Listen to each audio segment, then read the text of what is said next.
ጤና ይስጥልኝ። ይህ ባና ሚዲያ ነው። ከባና ሚዲያ ለዛሬ ያዝናቸው ዘገባዎች አሁን ማስደመጥ ጀመርን። አበይት ነጥቦቹን በቅድሚያ የትግራይ ትምህርት ቢሮ ለ12ኛ ክፍል አገር አቀፍ ፈተና የራሱን ደረጃውን የጠበቀ ፈተና በአጭር ጊዜ ውስጥ አዘጋጅቶ የትግራይ ተማሪዎችን እንደሚፈትን አስታወቀ። የትግራይ ብሔራዊ ክልላዊ መንግስት ካቢኔ ደግሞ አዲስ ውሳኔ አሳልፈዋል። በቀዳሚነት ይዘነዋል። የኢትዮጵያ መከላከያ ሰራዊት ጠቅላይ ኢታማዦር ሹም ፊልድ ማርሻል ብርሃኑ ጁላ ኢትዮጵያ በመፍረስ ላይ ያለችና ሉዓላዊነቷን ያጣች ሀገር መሆኗን ተናገሩ። መከላከያ ሰራዊት ከፍተኛ ኃላፊዎች ወደ ምዕራብ ትግራይ አጅቦ ሲያስገባ፣ በራያ ግንባር ደግሞ የሐጉም ብርዳ ዘብ የሚል ስያሜ የተሰጣቸው ሚሊሻዎች ለሁለተኛ ዙር አስመርቀዋል። ሰራዊቱ የትግራይ ወረዳዎችን በአማራ ክልል ስር መሆናቸው የሚገልጽ መግለጫም አውጥቷል። ለኢራኑ ጠቅላይ ሚኒስትር አሊ ኻሜኒ በቴሄራን እጅግ በጣም ከፍተኛ ቁጥር ያለው ሕዝብ በተገኘበት የቀብር ስነ ስርዓት ሽኝት እየተካሄደ ነው የሚሉና ሌሎች ዜናዎች ይዘናል። አብራችሁን ቆዩ።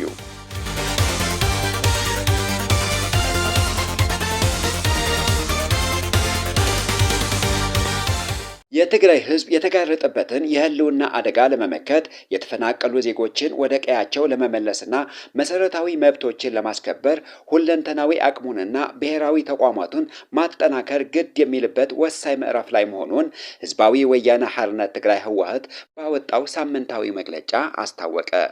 ድርጅቱ ባወጣው መግለጫ የትግራይ ህዝብ ላለፉት ዓመታት በጦርነት በረሃብና በበሽታ ታይቶ የማይታወቅ መከራና የዘር ማጥፋት ወንጀል ሲፈጸምበት መቆየቱን አስታውሶ አሁንም በአገዛዙ በኩል የተዘረጉ የሰላም አማራጮችን በሙሉ በመዝጋት በኃይል የማንበርከክና ዳግም አውዳሚ ጦርነት የመጫር እኩይ ተግባርን እየተከናወነ መሆኑን ገልጸዋል። ይህንን የተደቀነ አደጋ ለመቀልበስ ደግሞ ህዝቡ ራሱን የመከላከል ተፈጥሯዊ መብት እንዳለው የጠቀሰው መግለጫው ይህ መብት ሊረጋገጥ የሚችለው ግን ብሔራዊ አቅምንና ተቋማትን በማጠናከር ብቻ እንደሆነ አስምረውበታል።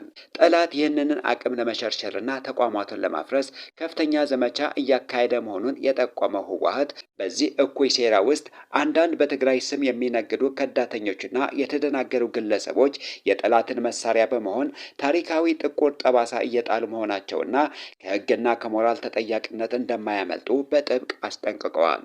የትግራይ ህዝብ አንድነቱን አጥብቆ የተደቀነበትን አደጋ የሚመክትበትና ክብሩን የሚመጥን ሁለገብ አቅም ለመገንባት ለነገ የማይባል የአሁን ሰዓት ቁልፍ አጀንዳ መሆን እንዳለበት አሳስበዋል። የትግራይ ህዝብ የሚመኘው ዘላቂ ሰላም ሊረጋገጥ የሚችለው ጠንካራ የማይበገር አቅም ሲኖረው ብቻ መሆኑን የገለጸው መግለጫው ህዝቡ የጠላትን ክህደት ዘመቻ ዓላማ በመረዳት ይህንን ሴራ ለማፍረስ የሚደረገውን ትግል አጠናክሮ እንዲቀጥል ጥሪ አቅርበዋል።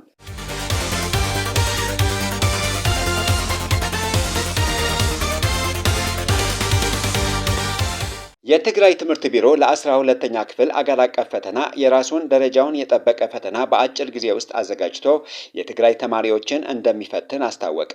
የትግራይ ብሔራዊ ክልላዊ መንግስት ካቢኔ ደግሞ የ2019 ዓ.ም የልማት እቅድና የበጀት ረቂቅ ተወያይተዋል።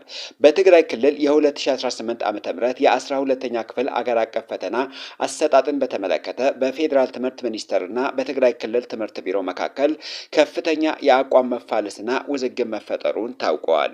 የክልሉ ትምህርት ቢሮ ኃላፊ ዶክተር ኪሮስ ጉበሽ ለጋዜጠኞች በሰጡት ይፋዊ መግለጫ የፌዴራል ትምህርት ሚኒስቴር መደበኛውን የፈተና ስርዓት ጊዜና አሰራር ወደ ጎን በመተው ለክልሉ የፈተና ወረቀቶችን እስካሁን አለመላኩን ገልጸዋል። በወረቀት ለመፈተን ተመድበው የነበሩ 15349 ተማሪዎች ከሐምሌ 1 ጀምሮ ሊፈተኑ ታቅዶ የነበረ ቢሆንም ፈተናው ሳይላክ መቅረቱን የገለጹት ኃላፊው ይህ የፌዴራል መንግስቱ ውሳኔ ፖለቲካዊና በክልሉ ላይ የተጣለ ብሔራዊ መገለል እንዲሁም የጄኖሳይድ ጦርነት አንዱ አካል ነው ሲሉ ወቅሰዋል።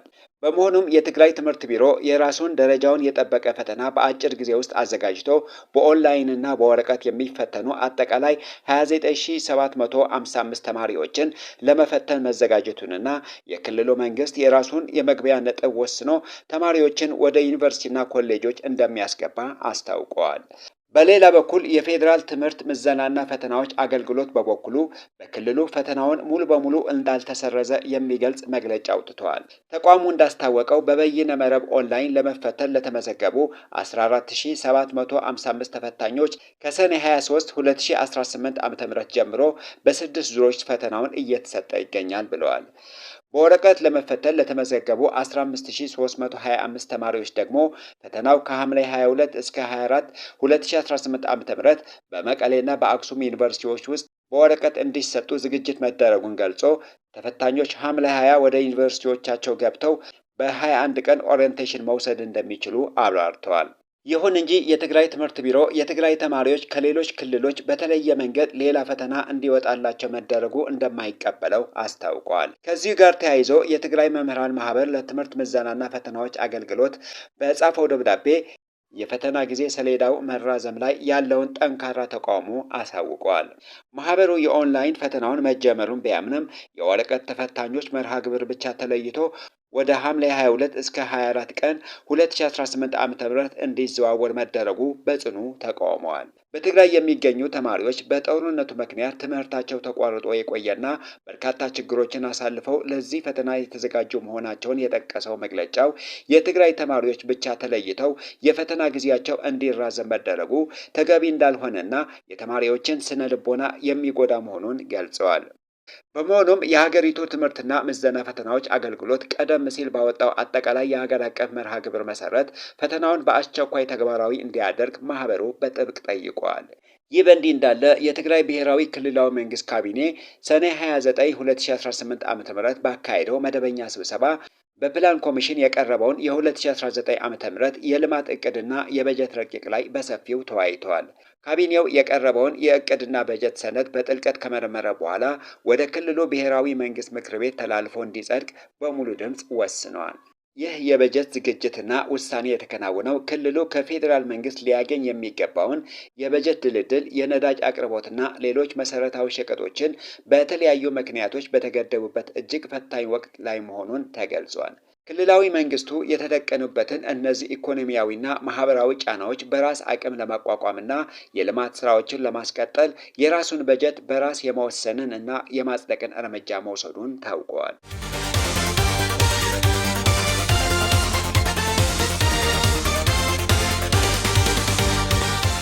የኢትዮጵያ መከላከያ ሰራዊት ጠቅላይ ኢታማዦር ሹም ፊልድ ማርሻል ብርሃኑ ጁላ ኢትዮጵያ በመፍረስ ላይ ያለችና ሉዓላዊነቷን ያጣች ሀገር መሆኗን ተናገሩ።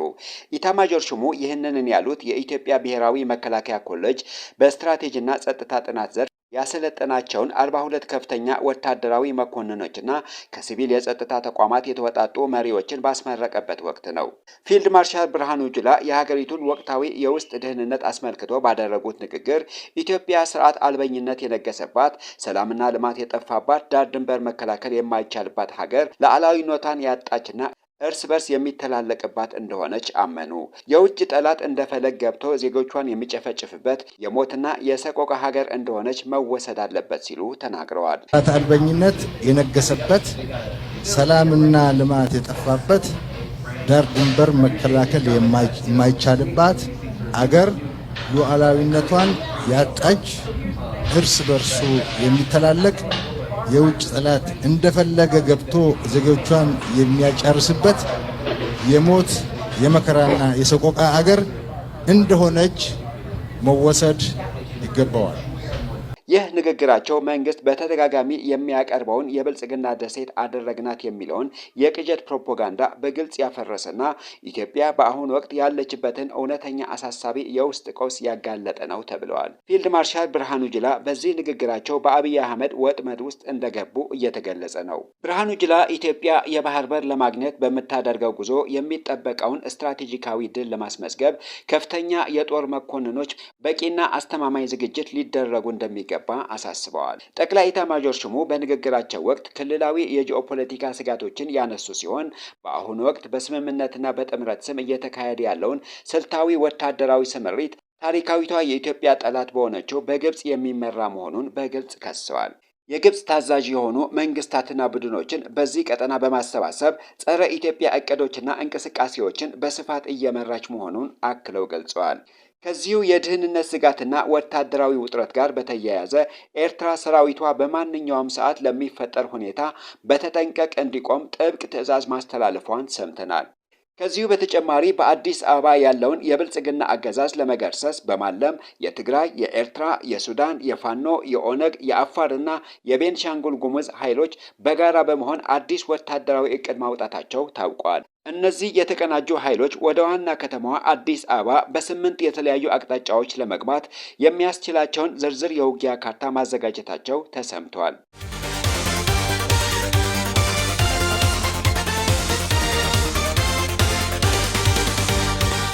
የፌዴራልና የአማራ ክልል የብልጽግና ተሿሚዎች በመከላከያ ሰራዊት ታጅበው ወደ ምዕራብ ትግራይ ወልቃይት ጸገዴ ሰቲት ሁመራ መግባታቸውን ተከትሎ የብልጽግና አገዛዝ አካባቢውን በሰላማዊ መንገድ ለመመለስ ፍላጎት እንደሌለው ማረጋገጫ ነው ተብለዋል። አመራሮቹ ሁመራ ሲደርሱ በብልጽግና የተሾሙትን አቶ እሸቱ ደመላውና በኮሎኔል ደመቀ ዘውዴ አቀባበል የተደረገላቸው ሲሆን ይህ አቀባበል በፌዴራል መንግስቱ እውቅናና ድጋፍ አካባቢውን በህጋዊ መዋቅር ስም የመጥለቅለቅ ስልታዊ ሴራ አካል ነው ተብሏል።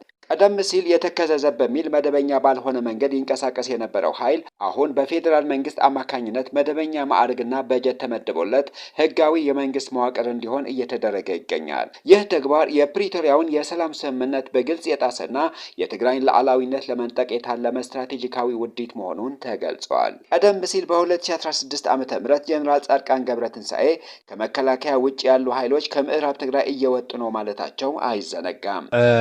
ጎና ጎኒ ተም ወሪሮም ዘሎ ሓይልታት ሙጻእ ይካልን ካብ ሲልካ ዕጥቂ ምፍታሕሲ ኣብነት ምዕራብ እንሄ ጋና ሓራዝ ይወፀ ኣውፂና ይባይ ውልሳቶም ቶም ምዕራብ ዝነበሩ ናይ ምስ ኢኤንዲኤፍ ዘይሰርሑ ሓይልታት ነውፅኦም ኣለና ኣውፂና ምና ይብሉ ኣውፅዎም ንብሎም ኣለና ንሕና እውን ጎኒ ጎኒ ማለት ከም ትብሎ ዘለካ እዩ እዚ ዲአር ተጀሚሩ እንዲ ዘሎ ኣብ ዓይጋ ዘለው ኣብ ኢሮብ ዘለው ኤርትራው ነውፅዎም ምክር ለማይሰሙት ጠቅላይ ሚኒስትር የሚያማክሩት አቶ ጌታቸው ረዳ ራሱን ሐራ መሬት ወይም የትግራይ የሰላም ኃይል በሚል የሚጠራው ቦታውን እንደሚረከብና ተፈናቃዮች በአጭር ጊዜ ውስጥ እንደሚመለሱ ተናግረው ነበር። የብልጽግና አገዛዝ አሁን ላይ ምዕራብ ትግራይ በሰላማዊ መንገድ የመመለስ ምንም አይነት ፍላጎት እንደሌለውና ከዚህ በፊት ተፈናቃዮች እንዳይመለሱ ያደረገው ህወሓት ነው የሚለውን ውንጀላ ውሸት መሆኑን የሚያረጋግጥ ተግባር እየፈጸመ ይገኛል። ይህንን ተከትሎ በአዲስ አበባ ሆነው ለብልጽግና ስርዓት ጥብቅናና ድጋፍ የሚሰጡ የትግራይ ተወላጆች አይናቸውን እንዲገልጡና ከታሪካዊ ተጠያቂነት እንዲያመልጡ ጥሪ ቀርበዋል። የብልጽግናን አገዛዝ መደገፍ ማለት የምዕራብ ትግራይን መሬት አሳልፎ ከመስጠትና ለወደፊቱ ትውልድ የታሪክ ዕዳ ከማዘጋጀት አይተናነስም በሚል እነዚህ ወገኖች ከድርጊታቸው እንዲቆጠቡና ከእውነት ጎን እንዲሰለፉ ተደጋጋሚ ጥሪ እየቀረበ ይገኛል። ጽላል ሲቪል ማህበረሰብ ባወጣው መግለጫ የፌዴራል መንግስት በኃይል የተያዘውን የምዕራብ ትግራይ መሬት ህጋዊ መዋቅር ለማስያዝ የሚያደርገውን የሴራ እንቅስቃሴ በህዝቡ ላይ የተፈጸመ መዋቅራዊ ወረራና አይን ያወጣ ታሪካዊ ቅጥፈት ነው ሲሉ አውግዘውታል። በአንድ በኩል ሰላም እንፈልጋለን እየተባለ በሌላ በኩል ህገወጥ ወረራን ህጋዊ ሽፋን ለመስጠት የሚደረገውን ጥረት አካባቢውን ወደ ከፋ ጦርነት አደጋ የሚገፋፋ ግልጽ ትንኮሳ መሆኑን አስታውቋል። በመሆኑም የትግራይ መንግስት ጉዳዩን በትኩረት ተከታትሎ አስቸኳይ መግለጫ እንዲሰጥበት፣ የፌዴራል መንግስት ከዚህ ትንኮሳ ተቆጥቦ ተፈናቃዮች ወደ ቀያቸው የሚመለሱበትን መንገድ እንዲያመቻች እንዲሁም ሁሉም የትግራይ የፖለቲካ ፓርቲዎች፣ የሲቪክ ማህበራት፣ ዲያስፖራውና መላው ህዝብ ለምዕራብ ትግራይ ጉዳይ ቅድሚያ ሰጥተው በጋራ እንዲታገሉ ጥሪ አስተላልፈዋል። ይህ በእንዲህ እንዳለ መከላከያ ሰራዊት የሀጉንበርዳ ዘብ የሚል ስያሜ የተሰጣቸው ሚሊሻዎች ለሁለተኛ ዙር ማስመረቁን አስታወቀ። ምርቃቱን አስመልክቶ መከላከያ ሰራዊት በፌስቡክ ገጹ እንዳሰፈረው ዛታ፣ ኮረምና ኦፍላ የአማራ ክልል ቦታዎች ናቸው ሲል ጽፏል። የሀገር መከላከያ ሰራዊት ዋነኛ ተልዕኮ የሀገርን ዳር ድንበር ማስጠበቅና ህገ መንግስታዊ ስርዓቱን መጠበቅ ሆኖ ሳለ አሁን ላይ ግን በሁሉም አቅጣጫዎች የትግራይ ቦታዎችን ቆርሶ የመውሰድ ተግባር እየፈጸመ ይገኛል።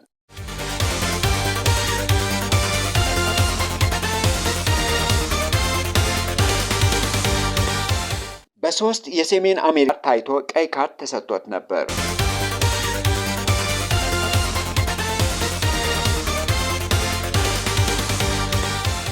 ለኢራኑ ጠቅላይ ሚኒስትር መሪ አሊ ኻሜኒ በቴህራን እጅግ በጣም ከፍተኛ ቁጥር ያለው ህዝብ በተገኘበት የቀብር ስነ ስርዓት ሽኝት እየተካሄደ ነው።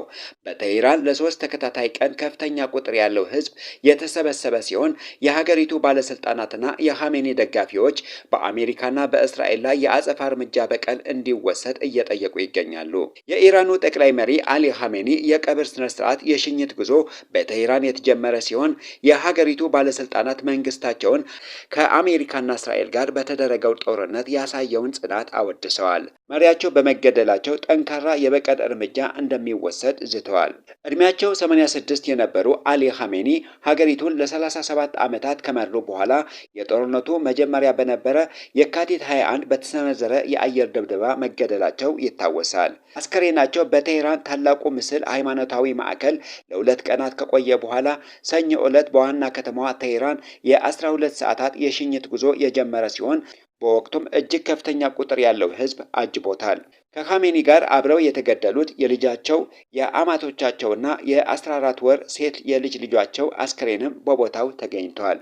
በምስራቅ ቴህራን በሚገኘው ኢማም ሁሴን አደባባይ የተሰበሰቡት በሚሊዮን የሚቆጠሩ ኢራናውያን የዩናይትድ ስቴትስ ፕሬዝዳንት ዶናልድ ትራምፕን ምስል የያዘ አሻንጉሊት የሰቀሉ ሲሆን ሌሎች ደግሞ የፓርላማ አባላትን ጨምሮ የቪፒ ቫንስን፣ የመከላከያ ሚኒስተር ፔት ሄግሴትንና የእስራኤሉን ጠቅላይ ሚኒስተር ቤንያሚን ኔታንያሁን ምስሎች በመያዝ ደም ይፈሳል የሚሉ መፈክሮችን አሰምተዋል። የኢራን ባለስልጣናት ይህንን የአንድ ሳምንት የቀብር ስነ ስርዓት ከአሜሪካ ጋር በተደረገው የተኩስ አቁም ስምምነት ወቅት የሀገሪቱን ጥንካሬ ለማሳየት እየተጠቀሙበት ይገኛል ተብለዋል። የኢራን ፓርላማ አፈጉባኤና ከአሜሪካ ጋር ዋና ተደራዳሪ የሆኑት መሐመድ ባጋር ቃሊባፍ የእስላማዊቷ ኢራን ኩሩና የማይበገር ህዝብ ለመሪያቸው የሰጠውን ክብር አወድሰዋል።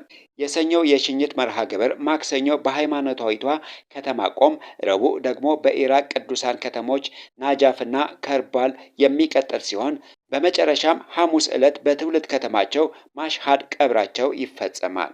በሽኝት ስነ ስርዓት ላይ 3ቱ የኻሜኒ ወንድ ልጆች በቦታው ላይ የተገኙ ሲሆን አባታቸው ከተገደሉ በኋላ አዲሱ ጠቅላይ መሪ ተብለው የተሰየሙት ሞጅታባ ኻሜኒ ግን እስካሁን በአደባባይ አልታዩም። ባለስልጣናት በወቅቱ በደረሰው የአየር ድብደባ መቁሰላቸውን ቢገልጹም የጉዳታቸው መጠን ግን በግልጽ የታወቀ ነገር የለም። የኢራን ጦር አዛዥ ሜጀር ጀነራል አሚር ሀታሚ ይህ ወንጀል የፈጸሙ አካላትን የኢራን ህዝብና ሁላችን ፍትህን ከመጠየቅ እንደማናቆም ሊያውቁ ይገባል፣ ገዳዮች መቀጣት አለባቸው ሲሉም ዝተዋል። ኻሜኒ ከምዕራባውያን ጋር የነበረው የፊት ለፊት ፍጥጫ ለረጅም ጊዜያት ሲያራምዱ የነበረ ሲሆን የኢራንን መንግስት ድጋፍ የሚያደርግላቸው የሐማስና የሂዝቦላህ ልዑካንም በቀብር ስነ ስርዓቱ ላይ ተገኝተዋል።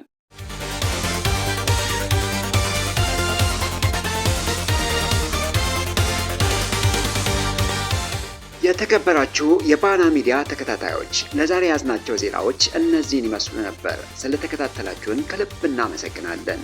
መረጃዎቻችን ለሌሎችም እንዲደርሱ ቪዲዮውን ላይክ እና ሼር ማድረጋችሁ እንዳትረሱ። ለቻናላችን አዲስ የሆናችሁ ደግሞ ሰብስክራይብ በማድረግ የቤተሰባችን አካል ይሁኑ።